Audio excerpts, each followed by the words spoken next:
Hello friends, how are you all? Today we are going to read Science Chapter 1. Friends, this video is different from another videos because in this video my mother, who is a housewife, will teach me. So friends, चलिए हम लोग साथ में पढ़ते हैं. पूरा video देखिए. I hope हम लोग को चैप्टर बहुत अच्छे से समझ में आ जाएगा. ये हम लोग का पहला वीडियो है and we don't have some much knowledge of making YouTube videos, so please ignore my mistake. Now let's start the chapter. Chapter 1, My Body. In our previous class we have studied about the different sense organ of our body. हम इससे पिछले class में पढ़े थे different sense organ के बारे में हमारे बॉडी में जो है टंग, ears, nose, tongue, ears, skin, nose and eyes. All these parts can be seen from outside. और ये सब parts है इसे हम लोग बाहर से देख सकते हैं. And are known as external organ. और इसे external organ कहते हैं. These are several body parts which are present inside our body and cannot be seen from outside. और ऐसे कुछ बॉडी पार्ट्स जिसे हम लोग बाहर से नहीं देख सकते वो हम लोग के शरीर के अंदर में प्रेजेंट रहता है. Such parts are called internal organ. और ऐसे पार्ट्स को हम लोग इंटरनल ऑर्गन कहते हैं. Name some internal organs. Liver, stomach, heart. इसमें ये बताया गया कि जो एक्सटर्नल बॉडी पार्ट होते हैं, एक्सटर्नल ऑर्गन होते हैं, वो हमारे बॉडी के आउटसाइड में रहते हैं. बॉडी के बाहर से हम उसको देख सकते हैं. आँख हो गया, कान, नाक, हाथ हो गया, उंगली हो गया, एवरीथिंग जो हम अपने बॉडी के बाहर जिसको देख सकते हैं वो एक्सटर्नल ऑर्गन्स कहलाते हैं. और जो हमारे बॉडी पार्ट के अंदर है जैसे कि लीवर हो गया, पेंक्रियाज हो गया, स्टमक हो गया, हार्ट हो गया, फूड पाइप हो गया, बहुत सारे हैं जिसको हम लोग नहीं देख पाते हैं आउटसाइड ऑफ से, तो उसको हम इंटरनल ऑर्गन कहेंगे, अंदरूनी अंग कहते हैं. Body is a very complex system. Complex means जटिल, कठिन. हमारा शरीर जो है बहुत ही उलझा हुआ सिस्टम है. It works like a machine with the help of various organ present in it.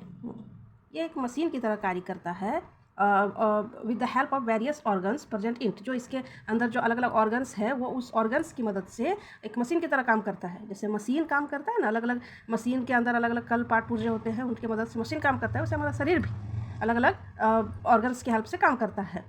The organs from different system. One such system is the digestive system. हाँ, इसी तरह का एक सिस्टम, बहुत सारे सिस्टम है शरीर के अंदर, उसी तरह से एक सिस्टम है डाइजेस्टिव सिस्टम. यानी कि पचाने की प्रणाली. जो हम लोग खाते हैं वो पचता है, वो डाइजेस्टिव सिस्टम कहलाता है, डाइजेस्ट करने का system. The mouth, food pipe, stomach and intestines are the different organs that make up the digestive system. Digestive system के लिए क्या क्या चीज़ होता है, किससे डाइजेस्टिव सिस्टम कंप्लीट होता है, तो वो है माउथ के बाद जो है वो फूड पाइप में जाता है खाना. फूड पाइप के बाद जो है वो स्टमक में जाता है, दैट इज स्टमक. उसके बाद वो जो है स्मॉल इंटेस्टाइन में जाता है और फिर वहाँ डाइजेस्टिव की प्रणाली ख़त्म हो जाती है, काम ख़त्म हो जाता है डाइजेशन का. इसी को कहते हैं डाइजेस्टिव सिस्टम.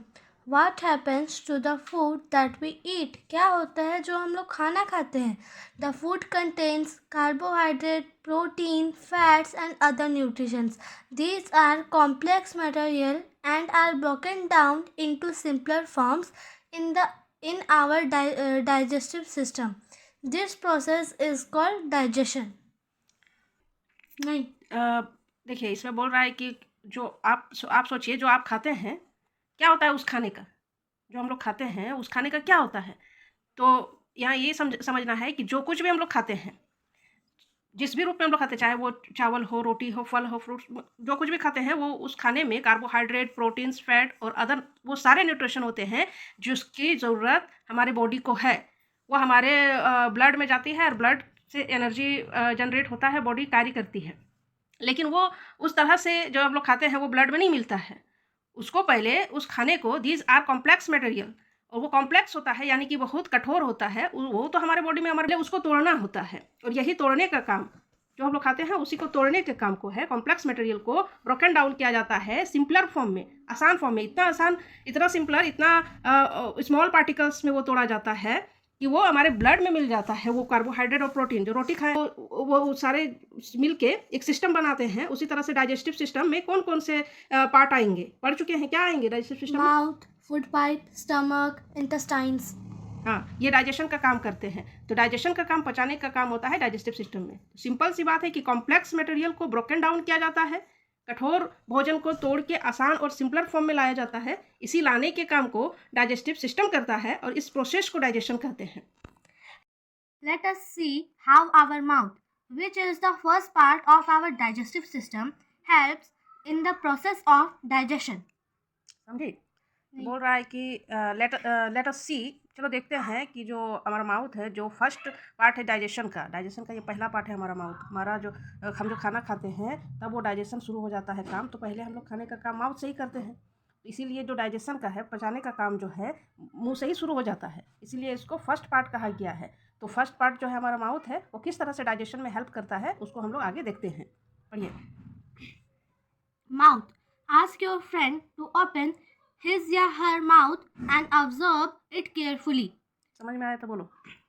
अपने फ्रेंड से कहो वो अपना मुंह खोले और उसे आप एब्जॉर्ब कीजिए केयरफुली, देखिए आप अच्छा से, ध्यान से देखिए उसके माउथ को। You will be able to see different types of teeth and a tongue in the mouth. और आप देख सकते हो कि उसमें डिफरेंट अलग अलग तरीके का टीथ होगा और एक टंग होगा माउथ में। गुड, आगे देखिए। Teeth are a very important part of our mouth. Teeth हम लोग के माउथ का बहुत इंपॉर्टेंट पार्ट है। Teeth help to bite and chew the food. Teeth हम लोग को चबाने में और काटने में मदद करता है फूड को। They also give shape to our face and help us to speak carefully. और ये हम लोग के फेस को शेप देता है और बोलने अच्छे से बोलने में मदद करता है, क्लियरली बोलने में मदद करता है। जो जिनके मुंह में दांत नहीं होते उनका फेस जो है पचका हुआ रहता है और फिर वो स्पीक भी अच्छे से कर नहीं पाता है, उसका हवा निकल जाता है दांत से। जिसमें बच्चे का दांत वात टूटा रहता है, बोलता है तो उसको कैसा लगता है, एकदम सुनने में हंसी लगता है, उस टाइप से हो जाता है। तो टीथ जो है हमको आकार देता है, हमारे फेस को शेप देता है और बोलने में भी बहुत अच्छा से केयरफुली हम लोग बोल पाते हैं clearly. 2 sets of teeth. A baby is born with no teeth. जब बेबी जन्म लेता है तो उनका एक भी टीथ नहीं होता है क्या? नहीं। When the baby is about 6 month old, और जब वही बेबी 6 month old का हो जाता है, his या her teeth begin to appear. Appear means मतलब दिखने लगता है।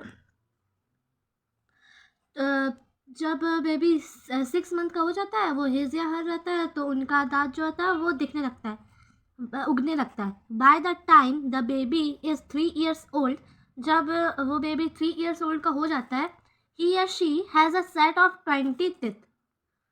इसका मतलब, अरे जब बच्चा 3 साल का हो जाता है, शुरू में तो उसका कोई दांत नहीं होता, बिना दांत का ही बच्चा जन्म लेता है। दांत लेकर तो कोई जन्म नहीं लेता है। उसके बाद उसका कब स्टार्ट होता है दांत आना? About 6 month. जब 6 महीने का बच्चा हो जाता है तब उसके दांत आने शुरू हो जाते हैं।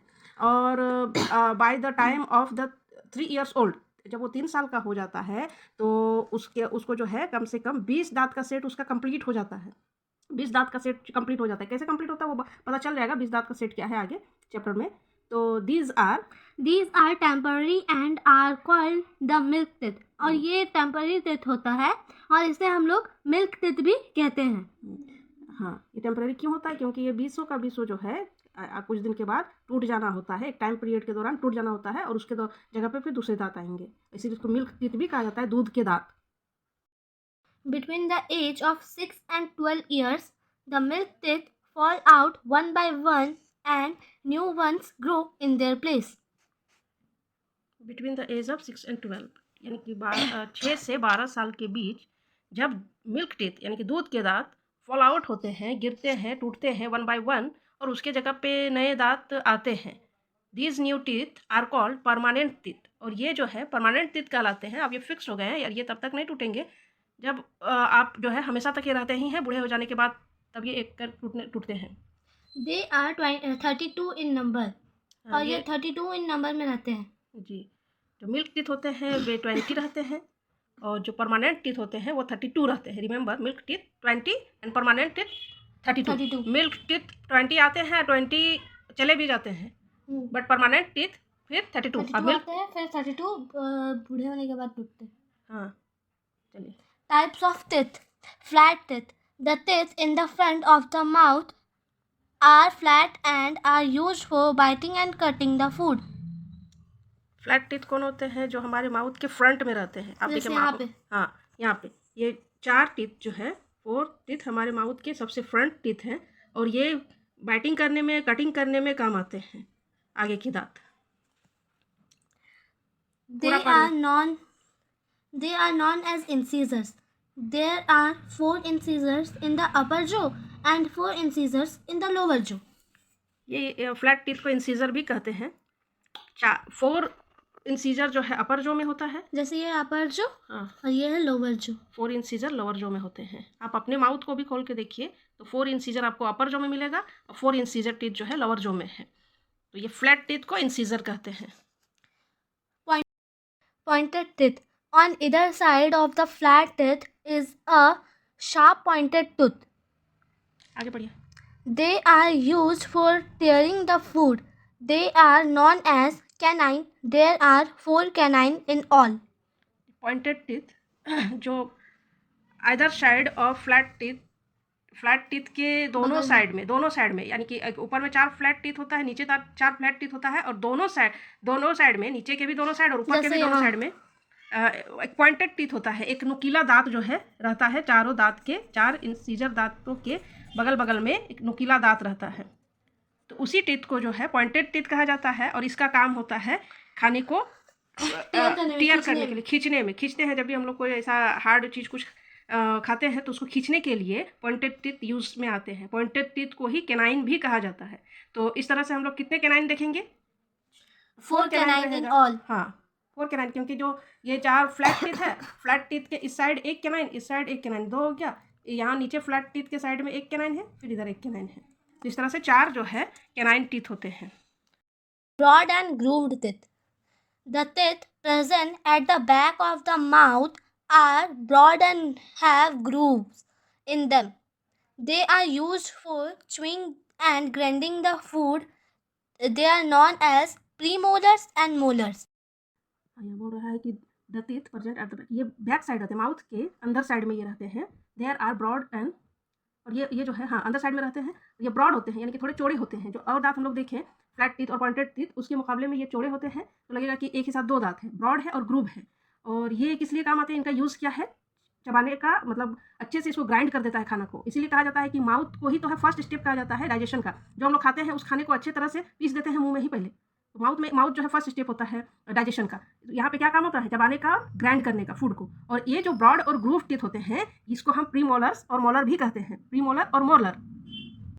There are 8 premolar in all, 4 in the upper jaw and 4 in the lower jaw. They are next to the canine. The molars come after the premolars. There are 20 molars 12 molars in all, 6 in the upper jaw and 6 in the lower jaw. There are 8 premolar in all. सारे premolar, पहले molar होते हैं, premolar फिर molar. अब premolar कितने होते हैं? तो 8 होते हैं, टोटल मिला के 8 होते हैं। 4 ऊपर साइड में और 4 नीचे साइड में। अपर जो में 4 होते हैं और लोअर जो में 4 होते हैं। 4 किस किस तरह से होते हैं? ये जो पॉइंटेड टीथ है, पॉइंटेड टीथ के बाद 2 टीथ इस साइड में और पॉइंटेड टीथ के बाद 2 टीथ इस साइड में, तो 4 टीथ हो गए प्रीमोलर इधर। और इधर भी जो है पॉइंटेड टीथ के बाद 2 इधर और 2 इधर, तो 4 टीथ अपर जो में और 4 टीथ लोअर जो में। कौन टीथ? तो प्रीमोलर कितने हैं? 8 हुए। 4 अपर जो में और 4 लोअर जो में। जी। There are next to the canine. हाँ, कैनाइन के नेक्स्ट में होते हैं, अभी तो बताया कि पॉइंटेड टीथ के बाद ये होते हैं। तो कैनाइन के नेक्स्ट में क्या होते हैं? प्रीमोलर। फिर मोलर क्या होते हैं? मोलर जो है वो प्रीमोलर के बाद आते हैं। जब प्रीमोलर जन्म ले लिए होते हैं उसके बाद जो है मोलर आते हैं। और ये 12 रहते हैं, टोटल मिला के 12 रहते हैं। किस तरह से? तो 6 अपर जो में और 6 लोअर जो में। 6 अपर जो में कहाँ रहते हैं? तो ये जो 2 प्रीमोलर आप देख रहे हैं टीथ, उसके बाद जो है 3 ये 3 मोलर है, 3 इस साइड, 3 इस साइड, फिर 3 अपर जो में, 3 इधर अपर जो में, तो टोटल हो गए 6। रफली आप लोग खुद से भी बना सकते हैं, ऐसे ही घर में अगर बनाइएगा तो 3 जो हो गए फ्लैट टीथ हो गया ताकि याद रहे, और 1 इस साइड में पॉइंटेड टीथ हो गए। 4 हो गया। हाँ 4, 1 मिनट, 4 फ्लैट टीथ बना लीजिए। फिर उसके बाद ऐसे पॉइंटेड टीथ इस साइड में एक, इस साइड में एक। फिर उसके बाद 2 जो है प्री मोलर, फिर 2 प्री मोलर, इधर भी 2 प्री मोलर, इससे जो है आप अच्छा से याद कर पाइएगा। फिर 3 जो है मोलर आता है प्री मोलर के बाद, इस साइड में 3, फिर इस साइड में 3, इस तरह से। ऐसे अपर जो में भी, अपर जो में नहीं भी बनाइएगा तो यही सेम, इसको अपर जो का भी यही सिस्टम है। तो 4 हो गए आपके क्या, फ्लैट टीथ, जिसे हम इंसीजर भी कहते हैं। देन पॉइंटेड टीथ, जिसे कैनाइन भी कहते हैं। देन प्री मोलर, 2 को प्री मोलर, और फिर मोलर, जिसे ब्रॉड और ग्रूव टीथ भी कहते हैं। और टीथ का काम, इसका क्या काम है, इसका वर्क क्या है, तो इसका बस कटिंग करना है, बाइटिंग करना है, इसको जो है चिरना है। जो हार्ड रहते हैं पॉइंटेड टीथ उसको चिरता पड़ता है। और मोलर और प्री मोलर और मोलर का काम है जो ये काटा और चिरा उसको जो है अच्छे से चबा के ग्राइंड कर देना है, और वो जो फूड को डाइजेस्ट करने का एक आधा काम यहीं पे हो जाता है अच्छे से। और इसको हम लोग चीनी फाड़ने का बोलते हैं टीयरिंग। टीयरिंग मीन्स चीरना फाड़ना। Care of teeth. Our teeth are very important to us. We have must care of them. If we do not take care of our teeth, they can decay and fall. हमारी दांत जो है हमारे लिए बहुत ज़रूरी है, हमें अपने दांतों की देखभाल करनी चाहिए। अगर हम अपने दांतों की देखभाल नहीं करेंगे तो they can decay and fall, ये गिर सकते हैं, सड़ सकते हैं। डिके मीन्स सड़ना, फॉल मीन्स गिरना। आगे, Ways to protect teeth. दांतों की देखभाल करने का तरीका। Brush your teeth twice a day in the morning and at night. दिन में 2 बार एटलीस्ट हमें दांतों की सफाई करनी चाहिए, मॉर्निंग में और रात सोने से पहले। ठीक है। Rinse or wash your mouth after every meal. खाना खाने के बाद हमें कुल्ला और मुंह, अपने माउथ की वॉश करनी चाहिए, अच्छे से कुल्ला करनी चाहिए। Avoid eating sweets or sugary snacks and taking soft drinks as much as possible. Avoid means छोड़ना चाहिए, कम करना चाहिए। क्या छोड़ना चाहिए? ईटिंग स्वीट, जो मीठा कुछ भी हम लोग खाते हैं उसे कम करना चाहिए, और सॉफ्ट ड्रिंक्स वगैरह कम लेने चाहिए। जितना पॉसिबल हो उतना हमको कम करना चाहिए इसे खाना। Visit a dentist for regular dental checkups. Visit मतलब जाना, डेंटल के पास हमें, डेंटिस्ट के पास हमें जाना चाहिए दांतों की चेकअप के लिए। Eat fruits like apple and guava and vegetables like radish and carrot. Such foods give exercise to our gums. Gums means मसूड़ा। तो जिस तरह बॉडी के और पार्ट की एक्सरसाइज ज़रूरी है, उसी तरह हमारे मसूड़ों को भी एक्सरसाइज की ज़रूरत होती है। मसूड़ों को एक्सरसाइज देने के लिए हमें उस तरह के फूड को लेना चाहिए जिससे मसूड़े की एक्सरसाइज हो। जैसे फ्रूट्स हो गया, वेजिटेबल्स हो गया। हाँ। Clean the tongue to remove germs. Germs means कीटाणु। तो टंग को भी साफ करना चाहिए, रिमूव करने के लिए कीटाणुओं को। Eat calcium-rich food like eggs, milks, and milk products for strong teeth. Teeth जो है कैल्शियम से ही बना है, इसीलिए टीथ को स्ट्रांग करने के लिए हमें कैल्शियम रिच फूड ही लेना चाहिए, जैसे एग हो गए, मिल्क हो गए, और भी जितने भी कैल्शियम मिल्क से बने हुए, पनीर हो गए। हाँ, मिल्क से बने हुए product. The correct ways of brushing teeth is shown through the following instruction. देखो, द करेक्ट वे, क्या सही तरीका है ब्रशिंग का, ठीक है। जो दिखाया गया है, शोन मीन्स दिखाया गया है, जो दिखाया गया है, नीचे जो इंस्ट्रक्शन दिखाया गया है उसी तरह से हमें ब्रश करना चाहिए। Brush up and down in front, आगे दांत को हमें अप और डाउन करना चाहिए ब्रश करते समय। फिर है आपका then brush, brush up and down the back. उसके बाद जो हमें ब्रश को पीछे साइड भी, टीथ की पीछे साइड भी ब्रश करनी चाहिए।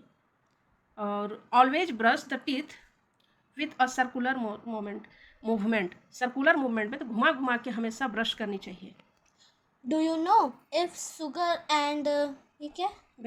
Bacteria and are left on the teeth for long, they can cause tooth decay. देखिए, अगर शुगर, मीठापन या फिर बैक्टीरिया हमारे दांतों में ज़्यादा टाइम तक रहेगा तो ये दांत के सड़ने का कारण बन सकता है। डीके मीन्स सड़ना, पहले ही बताए थे। The white outer covered of teeth is called covering is of teeth is called enamel. enamel. This is the hardest ठीक है substance in the human body. देखिए जो टीथ जो है वाइट कलर का जो ये टीथ देख रहे हैं, कवरिंग है वाइट, तो एक्चुअली में ये जो कवरिंग है इसको इनामेल कहते हैं। और ये जो है हमारे बॉडी का सबसे हार्ड सब्सटेंस है, सबसे हार्ड, सबसे कठोर। Tongue is a soft movable part inside our mouth. पूरा पढ़िए। It is used for tasting, licking and speaking. It also pushes the food into the food pipe at the time of swallowing. Tongue soft है, movable है, हमारे mouth में inside में जो है टंग को आप मूव जिधर चाहे उधर घुमा सकते हैं। कठोर नहीं रहता है, बल्कि बहुत दांत के जैसा नहीं रहता, दांत के जैसा एक ही जगह स्टेबल नहीं रहता है, वो जिधर चाहे उधर हम टंग को ले जा सकते हैं। बड़ा ही सॉफ्ट रहता है टंग। आप लोग महसूस किए होंगे, हर कोई जानता है। इसका यूज इसका बस इतना है, टेस्ट करने का, लिकिंग में चाटने का और स्पीकिंग बोलने का। ये टंग का यूज है। डाइजेशन करने में टंग का कोई यूज नहीं है। ये इट ऑल्सो पुशेस, ये पुश मतलब धकेलना, ये ढकेलता है फूड को फूड पाइप की ओर। और at the time of swallowing, इसको जो है निगलने के टाइम, जब हमको निगलना रहता है अपने भोजन को, तो ये निगलने के टाइम यहाँ से हम खाना को चबा लेते हैं। चबा लेने के बाद इसको जब अंदर ले जाना रहता है, तब हमारी टंग जो है उसको पुश करती है ये इधर ले जाने के लिए, फूड पाइप की ओर ले जाने के लिए। दैट मीन्स निगलना। Do you know the back of the tongue is sensitive to bitter taste? Its sides are sensitive to sour and salty tastes. The tip of the tongue picks up sweet taste. टंग का जो पीछे side है वो bitter taste के लिए sensitive है। Bitter taste उससे हमें मिलता है कड़वा, और जो आगे का साइड है उससे स्वीट टेस्ट मिलता है। जो दोनों साइड है उससे हमें श्योर और सॉल्टी, खट्टा और नमकीन मिलता है। याद रखने के लिए कहिए कि सबसे ज़्यादा पसंद आता है मीठा बच्चों को, तो आगे ही में मीठा हमको पसंद मिल जाता है। सबसे ख़राब कड़वा लगता है तो सबसे पीछे कड़वा मिलता है। तो सबसे आगे मीठा और सबसे पीछे कड़वा, और बीच बीच में सबको पसंद आता है नमकीन और खट्टा, तो सबको पसंद आता है। तो इसीलिए बीच साइड में आप देखें कि नमकीन और खट्टा है। तो याद रखने के लिए आसान हो गया ना। क्या हुआ आगे? आगे किस क्या टेस्ट आता है? स्वीट, पीछे बिटर, बीच में सॉर एंड सॉल्टी। चलिए। Along with the teeth and tongue, there are 3 pairs of salivary glands present in the mouth. These glands secreted saliva. अब ये एक नया वर्ड मिला, स्लाइवरी ग्लैंड। तो स्लाइवरी ग्लैंड क्या होता है? ये टीथ और टंग के बीच में रहता है। ग्लैंड्स मतलब? ग्लैंड मतलब एक जोड़ा है। इधर 3 pair of salivary gland. Salivary gland लार ग्रंथि, ग्लैंड में हिंदी से ग्रंथि कहते हैं। तो 3 पेयर स्लाइवरी ग्लैंड रहता है माउथ के इस साइड, और माउथ इस साइड 3 ग्लैंड रहते हैं, इस साइड भी रहते हैं, है ना, स्लाइवरी ग्लैंड। तो इसको स्लाइवरी ग्लैंड कहते हैं। और ये स्लाइवरी ग्लैंड का काम क्या है? तो ये स्लाइवा को छोड़ते हैं। सेक्रेट मतलब होता है निकालना, तो स्लाइवा को निकालते हैं। स्लाइवा मीन्स लार। लार का क्या काम है? लार जो है, जो कुछ भी हम लोग खाते हैं उसमें उसको पचाने के लिए, उसको डाइजेस्ट करने के लिए उसमें लार मिल जाता है, स्लाइवा मिल जाता है, तो वो मुलायम हो जाता है, सॉफ्ट हो जाता है, और वो पचने के लिए काम में सबसे ज़्यादा ज़रूरी जो है माउथ में यही होता है, स्लाइवा। बच्चों में सबसे ज़्यादा स्लाइवा निकलता है, इसलिए बच्चे कुछ भी खाते हैं, अगर उठाए कुछ खा गए तो उसको भी वो पचा लेते हैं। और saliva Digestion of foods begins when we put the food in our mouth. देखिए पहले ही बता दिए हैं कि जब डाइजेशन शुरू हो जाता है कहाँ पे? जब हम खाना मुंह में डालते हैं वहीं से डाइजेशन शुरू हो जाता है। Teeth help in breaking the food into smaller pieces and chewing it. तो टीथ हेल्प करता है चबाने में, है ना, इसको स्मॉलर पीसेस करने में हेल्प करता है। आगे Here the saliva gets mixed with the food and makes it soft. जो स्लाइवा हम लोग ऊपर पढ़े, लार मिल जाता है खाने के साथ। जैसे हम लोग खाने हैं, चबाते हैं खाना को, खाना लसलस होने लगता है क्योंकि उसमें स्लाइवा मिक्स हो जाता है, वो सॉफ्ट बना देता है फूड को। Saliva converts insoluble starch into soluble sugar. Saliva जैसे ही मिल जाता है ना, तो वो फूड को कन्वर्ट कर देता है इंसॉलेबल मतलब होता है अघुलनशील, जो नहीं घुलता है, ठीक है। जैसे सॉलेबल कहते हैं जो घुल जाता है। जैसे चीनी को पानी में डालेंगे तो वो पूरा घुल जाता है, ठीक है। और इनसॉल्युबल कहते हैं जैसे पानी में अगर हम पत्थर डाल दिए तो नहीं घुलेगा, कहने का मतलब है। तो ऐसे ही जो फूड रहते हैं, ऐसे ही जब उसमें स्लाइवा नहीं मिला रहता है मुंह में, ऐसे ही हम जब रोटी डालेंगे तो वो तो इनसॉल्युबल रहता है ना, लेकिन जैसे उसमें चबाने लगते हैं, स्लाइवा उसमें मिलने लगता है, तब वो सॉल्युबल बनने लगता है, सॉफ्ट और घुलने लगता है, और जितना वो घुलेगा वो शुगरी होने लगता है। You must have noticed that when you chew chapati for a longer time, it starts tasting a little sweet. अभी भी देखी होगी कि नोटिस की होगी कि जब भी तुम रोटी खाती है, अगर ज़्यादा टाइम तक उसको चबाने लगेगी तो फिर उसमें थोड़ा सा मीठापन लगता है। This is due to the action of saliva on our mouth.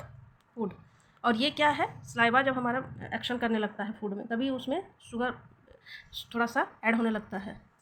It is very important to chew the food properly for proper digestion of food. जी, जितना हम फूड को चबाते हैं, फूड में जो